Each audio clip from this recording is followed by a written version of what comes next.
Boa noite. Está começando mais um programa O Livre, transmitido pela Band MT TV Cidade Verde.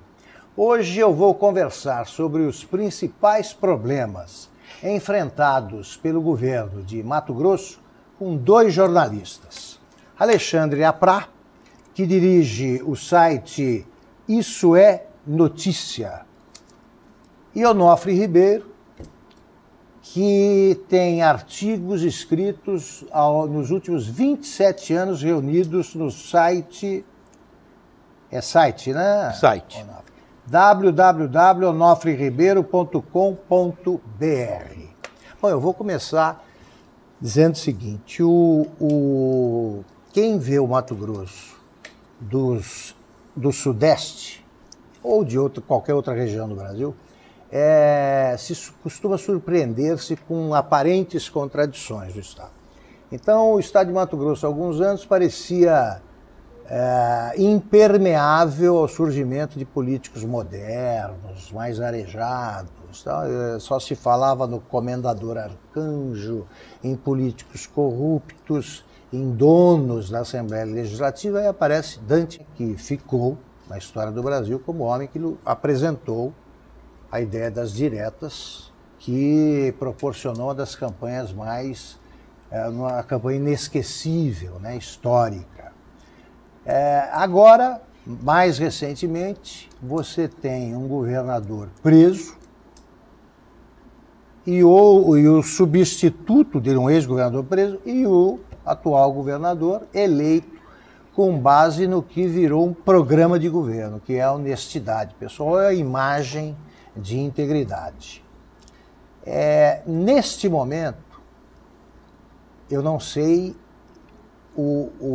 qual é exatamente a visão que vocês têm, mas quem vê Mato Grosso de longe continua a espantar-se com o surgimento de notícias que arranham a imagem de absoluta integridade do governador. Estou falando de percepção. Então eu queria começar com o Alexandre Aprá me dizendo o seguinte, essa história dos grampos, que é muito confusa na leitura de quem não conhece Mato Grosso, como é que foi? Ou o que é? O Fantástico acabou mostrando para o Brasil um esquema de escutas ilegais envolvendo inimigos políticos do atual governo, né?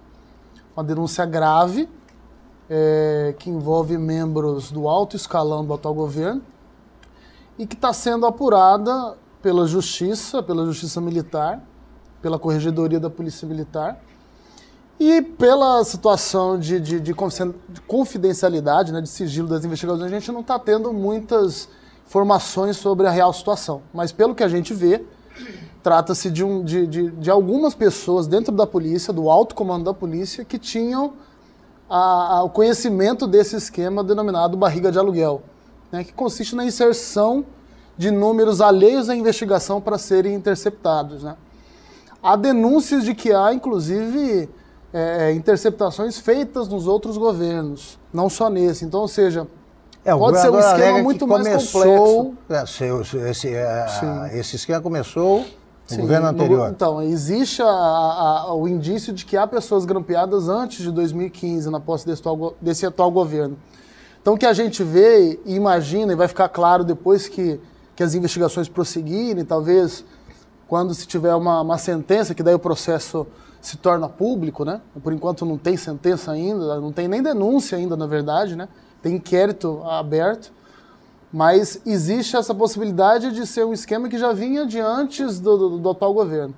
Ou seja, para mim é um esquema que envolve algumas pessoas dentro da polícia que detinham como operacionalizar esse esquema e fizeram isso no outro governo e nesse oferecendo, obviamente, esse serviço a troco de alguma facilitação. Alexandre? Eu acredito que é espionagem, né? Tem informação que pode comprometer o adversário. Eu acho que as práticas, né, desse atual sistema político são tão sorrateiras. A gente está vendo aí no cenário nacional os financiadores de campanha abrindo a boca, falando sobre como tudo funciona, né? E na Polícia Militar talvez não seja diferente. Existe uma guerra muito grande dentro da Polícia Militar de Mato Grosso, que é uma disputa de grupos dentro da Polícia Militar. Então,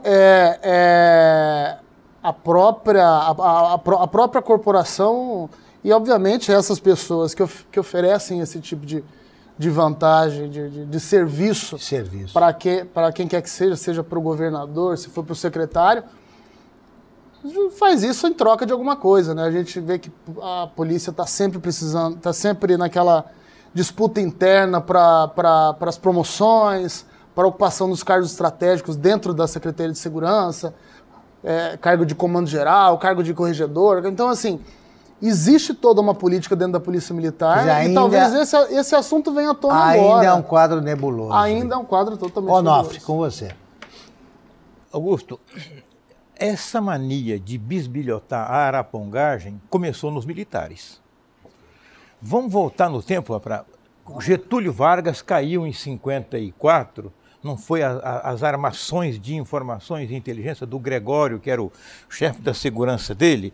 Então, todos os governantes, em todos os níveis, e se nós pegarmos do Getúlio para cá, para não falar do tempo do Estado Novo, tinha arapongagem. Você lembra que no Estado Novo tinha o Departamento de Imprensa e Propaganda, o famoso DIP, famigerado DIP? Isso. Era arapongagem. A arapongagem, ela mudou de cara e de técnica, mas era arapongagem.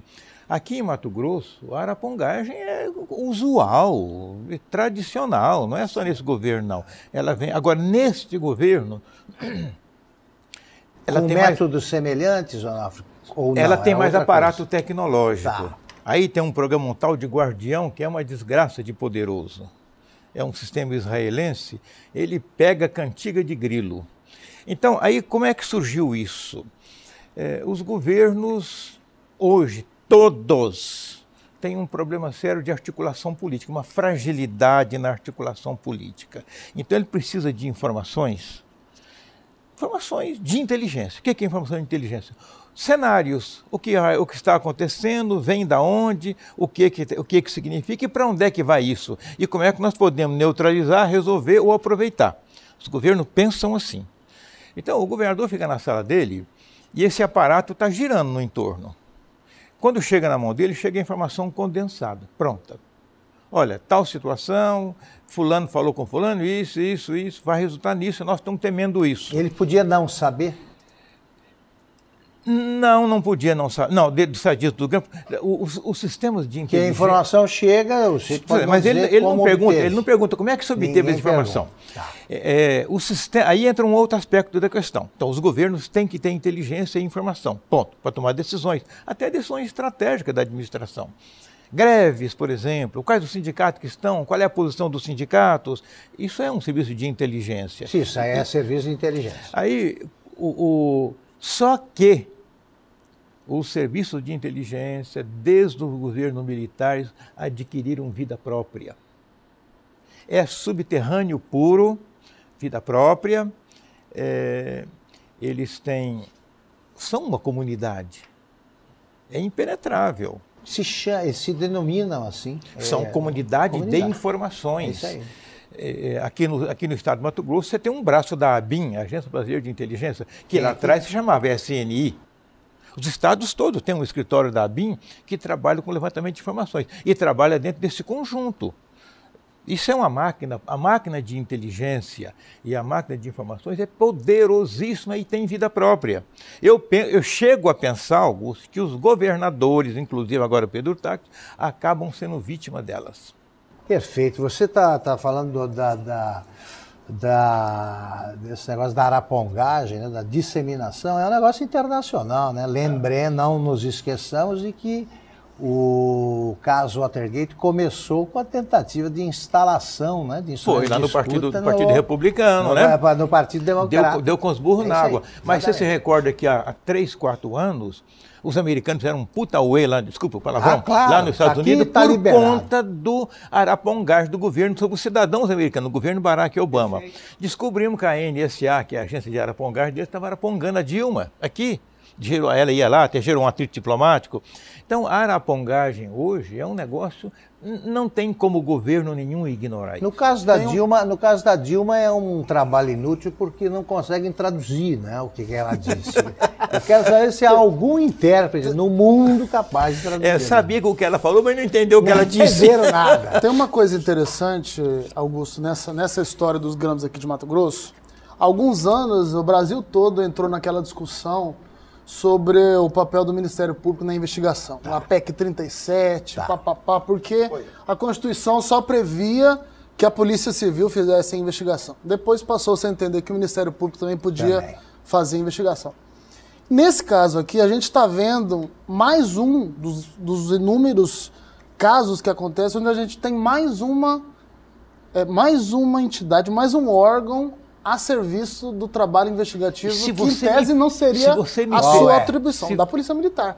Que a Polícia Militar teria que fazer o trabalho, a Constituição diz que a Polícia Militar tem que fazer o trabalho ostensivo nas ruas.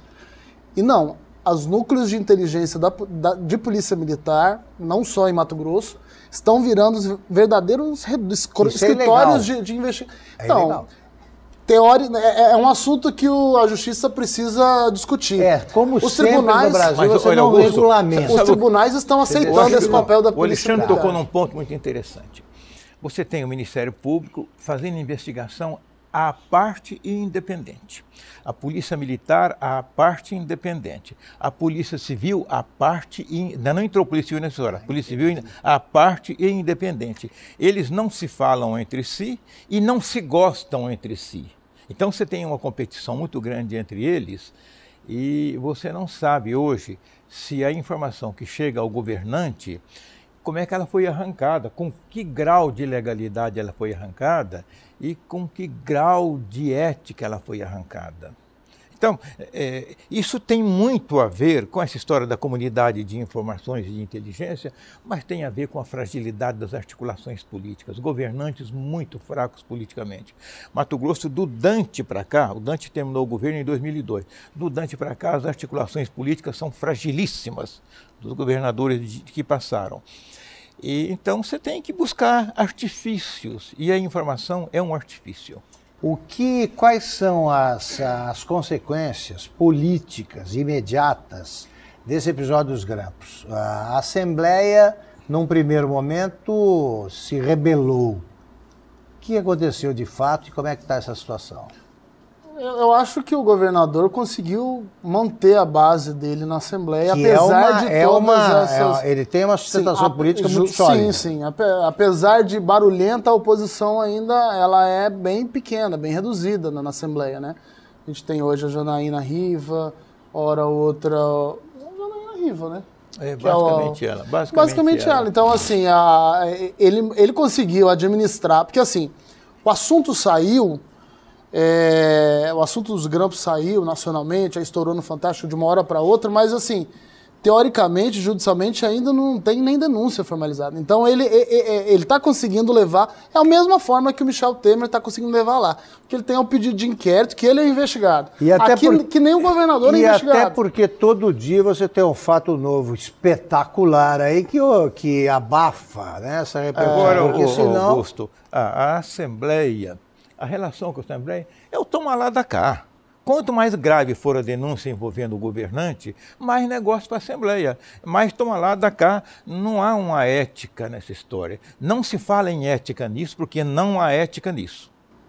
É esse o assunto de que vamos começar a tratar no segundo bloco. Estamos encerrando aqui a primeira parte da conversa sobre os problemas que enfrenta o governo de Mato Grosso, com o Alexandre Aprá e o Onofre Ribeiro. Voltamos já já.